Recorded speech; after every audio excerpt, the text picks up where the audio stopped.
I feel that being part of the beauty community is just going up and down on a sparkly hamster wheel. Hi friends, hi, my name is Mia and this is my virtual vanity, and long time no buy it or deny it. To be honest, I've been kind of feeling really burnt out on all of the new releases. It's all blending together at a certain point, but I owed it to you guys and to myself to do a mild to powerful roast of all of the new releases that just came over in the last month or so, since I haven't done one of these. Now, I have just cherry-picked stuff that I want to talk about, because if I were to talk about all of the releases, we're gonna be here 12 hours. Ain't nobody got time for that. Moreover, some stuff I will gloss over because the answer for each item would be quite similar, so keep that in mind. Start with the stampede of foundations that came out in the last month and a half. Now, I feel that this number of foundations came all up at the same time, because last year this time I feel it was that whole Tarte scandal. So everybody probably started taking notes, formulating their shade ranges for next year. So now we've kind of got, as I said, a stampede of dewy to luminous to natural finishes with 50-something skin tone ranges. Foundations that came out are the Urban Decay Stay Naked Foundation, the Anastasia Beverly Hills Luminous Foundation, the Fenti Hydrating Foundation and a Hydrating Primer, and then a more drugstore priced option is the Makeup Revolution Conceal and Hydrate Foundation. The first three are in the $40 price range. The last one from Makeup Revolution is $10-ish, maybe 12, because I do have the prices in pounds on the side, so more affordable in any way. I'll tell you why I'm not going to buy these foundations right now, and you shouldn't either, with some exceptions. I already have a couple of foundations that I use. I have 4 foundations, 2 that I got to mix with each other and 2 that I actually use on their own. 4 foundations is plenty for one face, and more would just sit in my drawers to expire. So I am not going to purchase any of these expensive options, maybe the Makeup Revolution one out of the curiosity, but I'm not going to purchase any of the expensive ones until I kind of go lower with the amount of foundations that I have, not necessarily by number but by product amount. As I said, if you already have foundations that you use and love and you've got plenty of product left, if you buy something new, you inevitably curse some of that product to waste away, and it's just, to repeat myself, wasteful. Now, I'm all about this new dewy outlook on life, considering that I am a dry bitch. My skin is forever safe from American foreign policy because it does not produce any oil. So I'm happy, and I will probably pick these as time goes by, as my foundation collection goes lower. Let's talk about Colourpop, because Colourpop flooded us with releases. They've had a neck-breaking pace of releases all year long, but I feel that in this past summer it's been especially worse. I read an interview, if I'm going to find the screenshot, I'm going to pop it up here, that one of the PR people from Colourpop, or anyway, someone from the company, said that they are trying to apply the model of fast fashion to makeup, and oh my god, it rings so true. Not even H&M churns out new collections at the pace that Colourpop churns out new palettes. Needless to say, you don't need all of that. There is so much overlap in Colourpop's new releases. And if you need proof of that, Lacey of Spooky Lips and Fat Hips was talking in the latest Half Cousins podcast episode that she departed all of her Colourpop and literally threw away like 3 or 4 palettes full of just dupes for the stuff that she kept. So you really gotta be careful when you choose something from Colourpop, because they do tend to reuse shades rearrange them in different configurations. They tend to repackage old stuff and put it like in bundles, in value sets, in themed sets. So if you've got a lot of Colourpop, you gotta really be careful what you buy so you don't end up with duplicates. Now, I don't have anything against Colourpop quality. I enjoy Colourpop quality, but this pacing is fucking nuts. Not to say that they had like a Twitter status that went like, just use the makeup that you have in your collection. Like, you really are not the company that should go all memey and sanctimonious with us about using old makeup, considering the shit that you release every single week, multiple times per week. I got real butthurt there, and I kind of dragged them a bit, but whatever. Let's discuss these new releases. So we've got a collaboration with Jessie and a collaboration with MyGirlShae. If you're a fan of these girls and you don't have any of the products listed, as I said, be sure to check out what's in the value sets, because there are items from their existing collection. There's no new shades for these collections. If you're a fan of these girls and you want to support them and you've not got any of these shades and it brings you joy to buy something that's from a collaboration with them, by all means, go ahead. However, if you're not a fan, if you've got plenty of Colourpop, honestly, these are just sets. You can buy the individual ones at the same price. There's no price saving from what I understand from the pricing point. So really, you don't need 3 of each. You maybe need 1 or the 2 that you enjoy. Now, they've got this big palette with Kathleen lights, the So Jaded palette. And I would love if this were a magnetic palette, because I love the outer packaging. I am a crystal hoe. I love crystals. I love this packaging. The palette, not so much. So first of all, I am really miffed by the fact that Colourpop is trying to come out with these huge 40-pan palettes. Granted, they're still a lot better than Morphe for 2 reasons: quality, and 2, the fact that there aren't many repeat shades in this palette. Price point is $40, which I find fair for such a big palette, even though a lot of people said, oh my god, what is Colourpop doing charging these prices? That's a lot of fucking eyeshadow. I'll give them a bit of leeway with that. As I said, I just like the fact that they're starting to create huge palettes. I don't want this to be the direction they go in. This is a very diverse palette, but it is a lot of shadow. And if you're not going to use all of that shadow, if you don't like all of the shades, that's also going to waste. The only reason I'm not buying this palette, despite liking it aesthetically, is because, as I said, it's a lot of motherfucking shadow. And I'm more towards curated little palettes rather than this flood of sparkle dust at once in my collection. The only reason I would see buying this legitimate is if, 1, you don't have a lot of Colourpop, you want to try out their formula, you want to try out a variation of shades. 2, you're a huge Kathleen Lights fan. Valid. Although you could put your money towards something else, because God knows she doesn't need it. But these are my thoughts with that palette.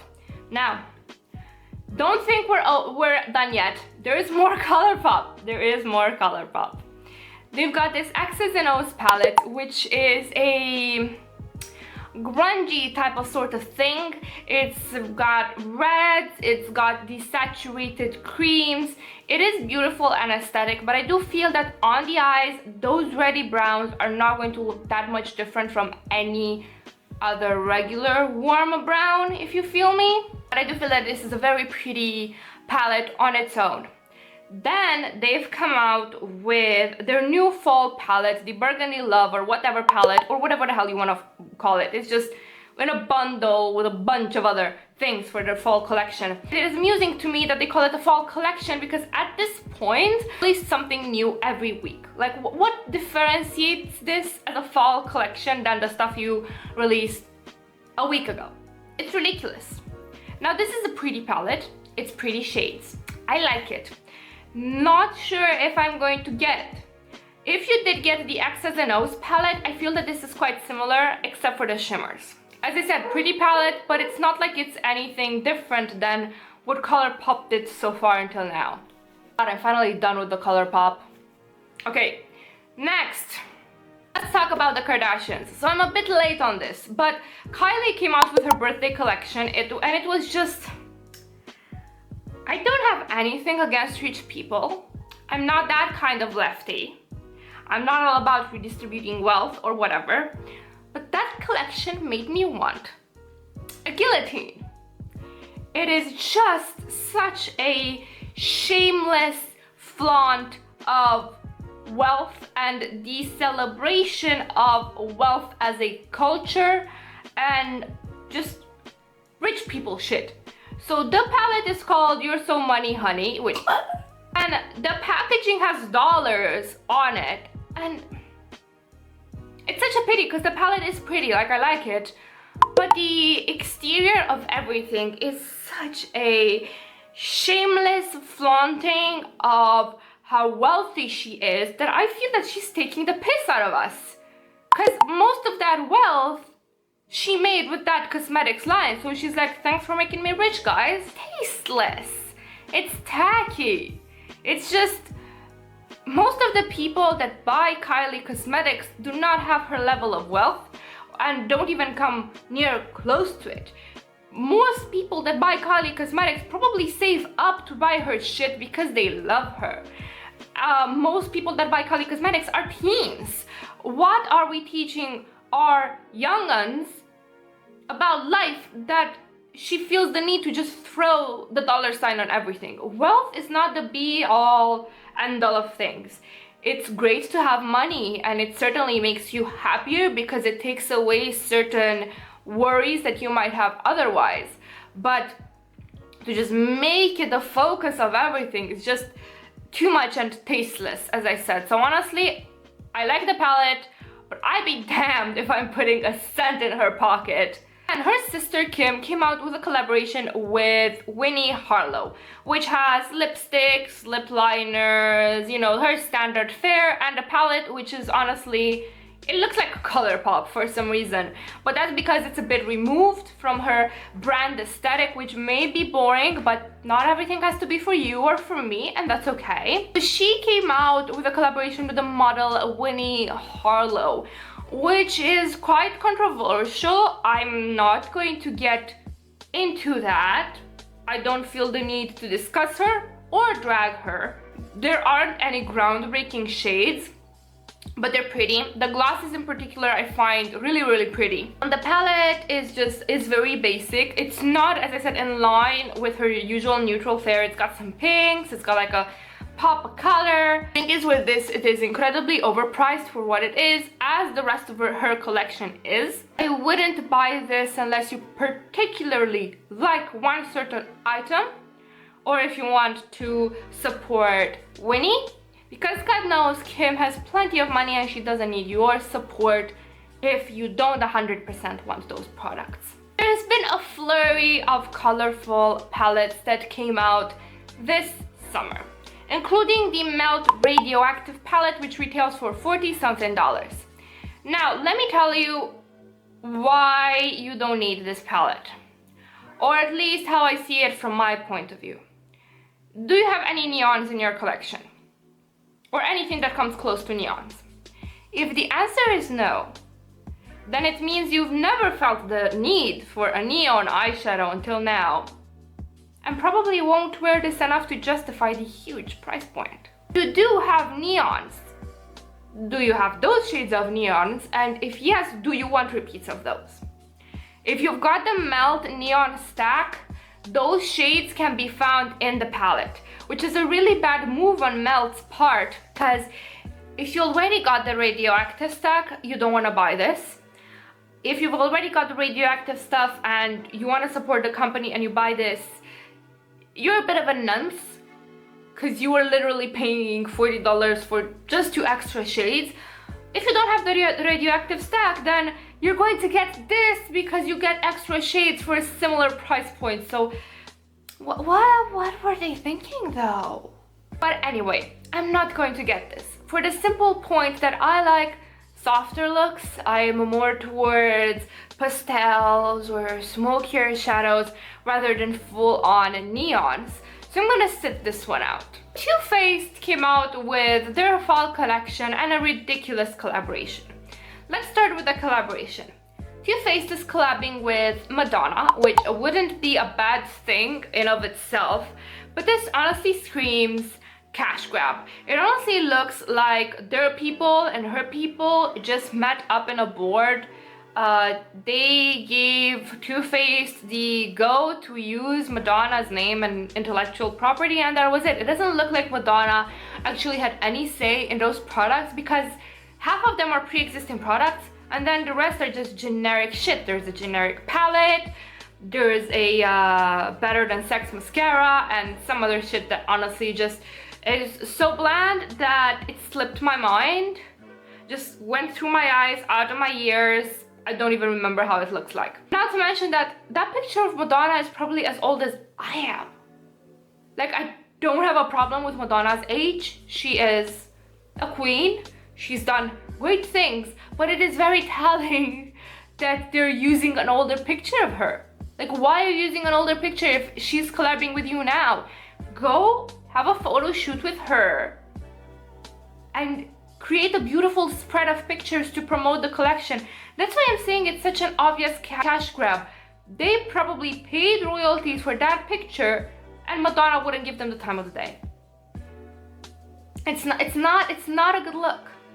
Then they've come out with their fall collection, which has a bunch of sets, including a Ginger Man bronzer, which looks really cute. I would have grabbed that if I weren't as white as cheese, but that is 100% going to be too dark for me.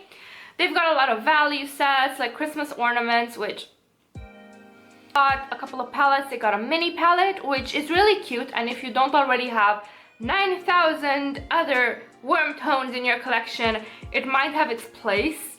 There's also a Gingerbread Extra Spice palette, which...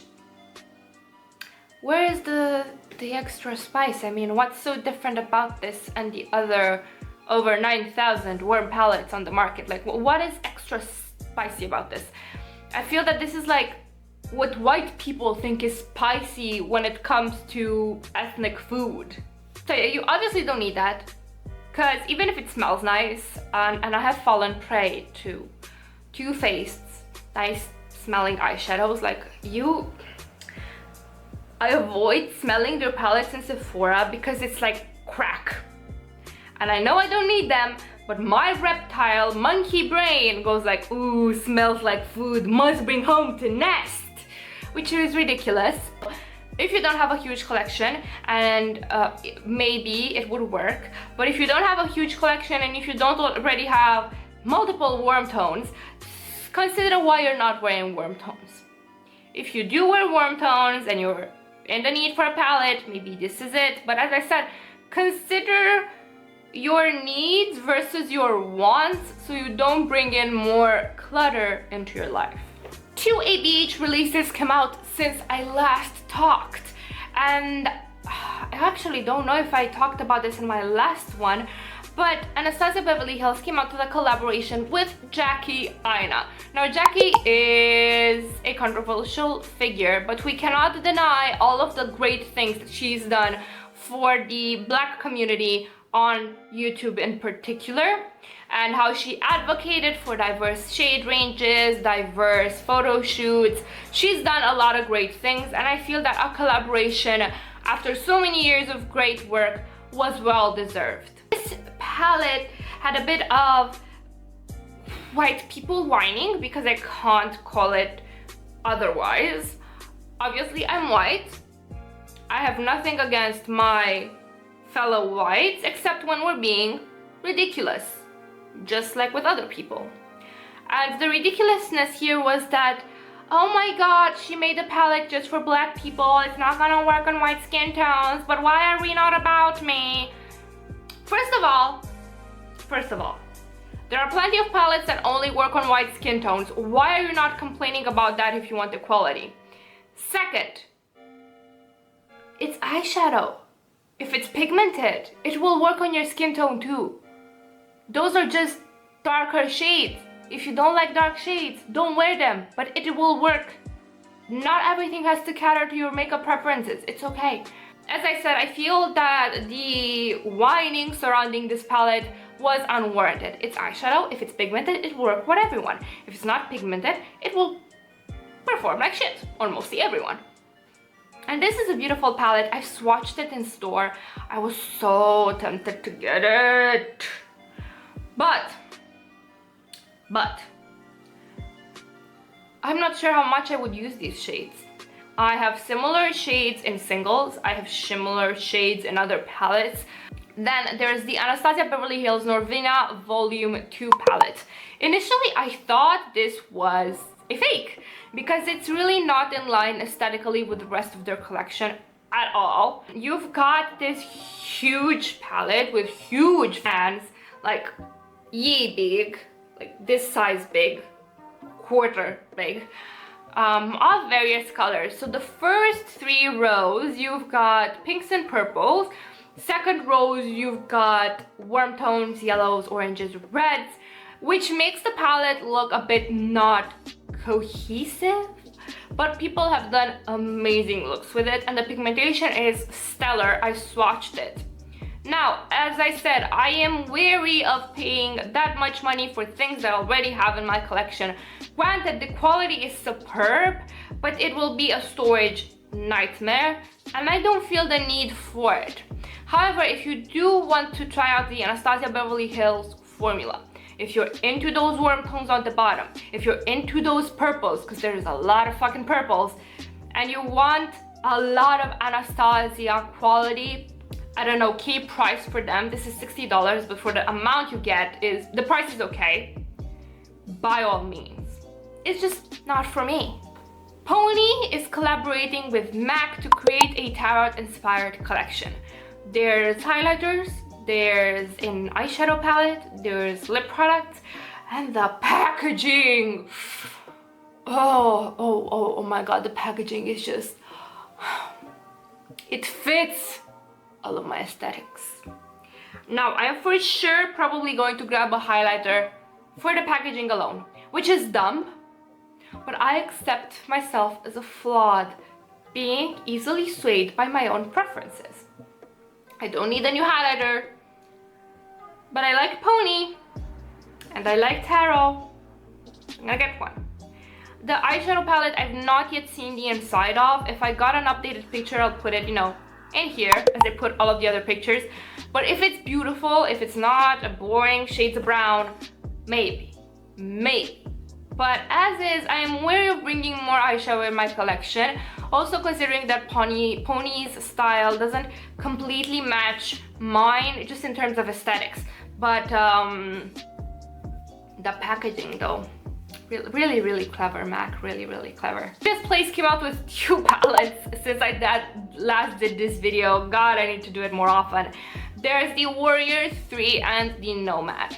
The Warrior 3, lots of people have done videos comparing it with their other palettes, their other colorful shades. You've got 2 rows of an assortment of strong, colorful shades, and then the last row of mostly blues. I don't feel inspired by this palette because it forces you to use a lot of blue. I love blue, don't get me wrong, but those pan sizes are huge. Juvia's pan sizes give me anxiety. Moreover, if you don't use a lot of blue, 1/4 of the palette, 1/3 of that palette is useless to you. And if you've got all of their other palettes or even their other Warrior palettes, you probably have all of those colorful shades. And there's the Nomad, which is a very harvesty, fall, spooky type of palette, which I feel is quite unique. It's very grungy, a very military colored. I do feel that this is a unique color selection, but as I said, those pants are huge. How often are you gonna wear these colors? Consider that. Now, Juvia's has been under fire for a word that I'm too white to say, because they supported Jeffree Star. and it's been a Twitter and Instagram storm. I don't feel it's my place to discuss this type of scandal because it plays a lot into race dynamics that I am not 100% familiar or qualified to discuss. But if you are unaware, there's been drama with Juvia's, and the community is not entirely happy with them at the moment, particularly the black and people of color community. So you might want to look into that before spending your money if you're the type of person that cares about that type of thing. Urban Decay came out with another naked palette, and this is the Naked Honey, which honestly I don't give one single fuck about. It's just golds. I've got plenty of golds. If you've got a huge makeup collection, you've got plenty of golds. You can dupe this thing 10 times over. However, props where props are due. It is really, really on point with the name. When you're on road trips in Romania, you often see a lot of people on the side of the road just selling stuff, including, you know, jam, cured cheeses, spices, and honey too. And it's just got all of the shades that homemade honey has. It is really nice. I'm not gonna deny that my inner magpie just wants to bathe in all of that gold, but I have to remind myself that I already have all of those in different parts of my collection. The packaging is beautiful, gorgeous, stunning, possibly the best packaging they've come out with lately. There's also a lot of other stuff in this honey collection, but what is catching my eyes is those lip plumpers. I'm a hoe for a good gloss. I'm a hoe for a good lip plumper. I am considering it, despite my vow to not buy expensive lip products, but those look nice though. Another interesting release is the Lime Crime Venus Immortalis palette, which is just everything that my 14-year-old emo self ever dreamed of in makeup form. This is a very niche palette. This is a palette for people that like doing darker, smoky makeup, or that like a gothy makeup. If you're the type of person that doesn't have these shades in your collection, again, think why you don't have them. Try to envision yourself using this palette for looks and see how many you come up with. As I look at it, I can come up with a lot of looks, but that aren't in line with my current style. As I said, teenage me would have loved this to bits, but right now I'm more like a fairy, sparkly type of girl rather than a dark and brooding. I keep the dark and brooding on the down low. Sparkly exterior, dark and smoky interior, yeah? This is a palette that is very limiting. It is very beautiful and it will catch the eyes of so many people. Lime Crime is trying to tell you what you need, which is the very basis for successful marketing. But consider, why didn't you need something like this until now? If you do regularly use these shades and you like the aesthetic, by all means, go ahead. But this would be an expensive purchase just to have and stare at it as an aesthetic and not use. Natasha Denona came out with two things. There's her Metropolis palette, which is a huge fucking thing. And it looks like two palettes just glued in together. You've got a golder side and then you've got a warmer side with pops of blue. It's a bit confusing. It doesn't really look cohesive.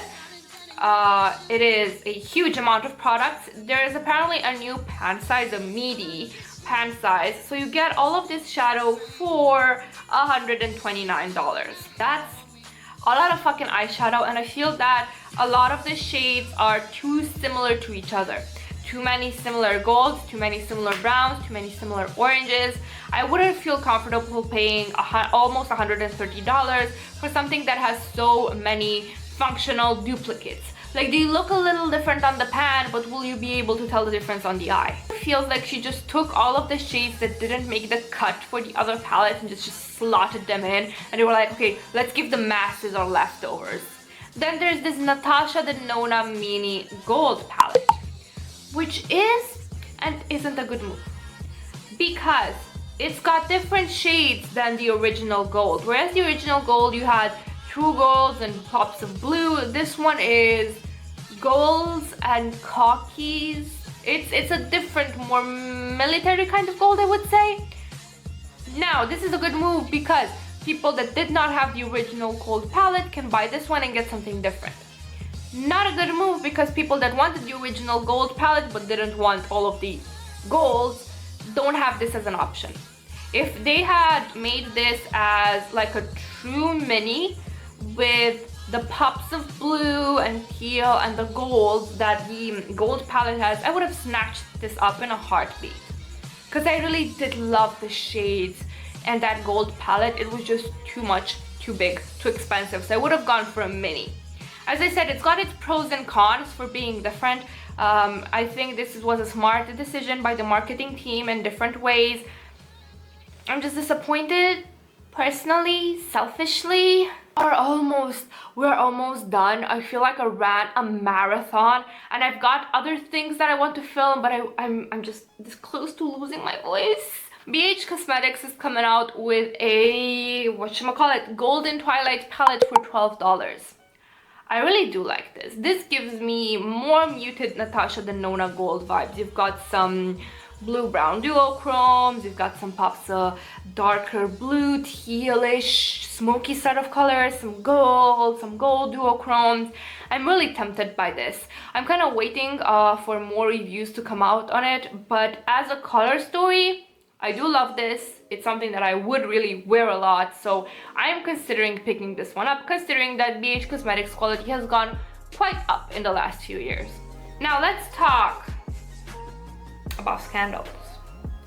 Wet n Wild is coming out with a 40-pan rainbow palette, which made James Charles blow a fucking gasket and accused them of copying his ever so innovative palette with Morphe. I'm gonna put the screenshot over here. I feel that maybe I should make a separate video, but since I'm at it, James Charles did not invent the rainbow. James Charles was not innovative with the layout of his palette except the big pans. Rainbow palettes have been around for years. The Wet n Wild one has several different colored pans. There is not much of a difference, but enough to not make it a true dupe. Moreover, Wet n Wild has always done dupes. You don't see Anastasia Suarez getting into Twitter spats over the Wet n Wild dupes of the Anastasia palettes. It's embarrassing and frankly ridiculous that he would accuse them of being low quality, of being hacks, of completely taking away his innovative original concept when the concept wasn't original or innovative in the first place. Moreover, he was like, that was the first palette made to be used by people of all makeup skills. Did we forget that that palette had so many issues, from staining eyelids to having to be used with the MAC paint pot? Like, that palette needed a new different technique according to the alignment of the planets and which astrological season we were in. That's not a palette for beginners. This kid, yeah, he just can't keep his mouth shut. He is just so high on the fumes that he's inhaling so far up his ass. He's a marketing nightmare. If I were part of his team, I would just take Twitter away from him. Yeah, there we have it. The major part of the makeup releases for this month. I'm going to try and up again the frequency of these videos because I cannot handle so many releases at once. There we have it. Thank you guys so much for watching. Please let me know, what are your opinions on these new releases? What did you grab? What do you want to buy? What don't you want to buy? Join me in roasting, or whatever, you guys, please. Thank you guys so much for watching, and I hope I'll see you the next time. Oh, and I probably missed some stuff, but that's because They keep releasing shit at neck break pace. I'll see you next week with another video, and we'll roast those as well. Again, thank you guys so much for watching, and have a wonderful evening, morning, second breakfast, whatever it is where you're from. Bye!